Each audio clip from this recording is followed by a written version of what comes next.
Okay, सो अगर इस question में हम बात करें बेटा, तो equilibrium, equilibrium constant and again equilibrium, यानी कि इस क्वेश्चन में हम जो कंसेप्ट यूज करने वाले हैं दैट इज ऑफ इक्विलिब्रियम। एक एक करके चेक करते हैं अपने स्टेटमेंट्स को। स्टेटमेंट 1 कह रहा है बेटा, in the case of endothermic reactions the equilibrium shifts in backward direction upon increasing the temperature.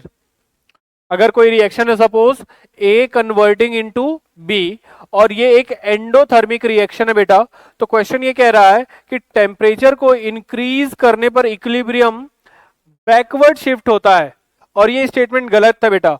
Endothermic reaction में, एंडोथर्मिक रिएक्शन में टेम्परेचर बढ़ाने पे इक्विलिब्रियम बेटा फॉरवर्ड शिफ्ट होता है, यानी कि statement 1 is a false statement, गलत है। बात करें अगर हम दूसरे स्टेटमेंट की, the value of K increases with pressure increases. के यहां पर बेटा इक्विलिब्रियम कांस्टेंट है, और जो इक्विलिब्रियम कांस्टेंट होता है बेटा, जो इक्विलिब्रियम कांस्टेंट के होता है वो सिर्फ और सिर्फ टेम्परेचर पे डिपेंड करता है for a given reaction. It does not depends on pressure, only temperature dependent है ये। यानी कि प्रेशर इंक्रीज करने के साथ इक्विलिब्रियम कांस्टेंट की वैल्यू चेंज नहीं होती, तो स्टेटमेंट 2 भी फॉल्स है।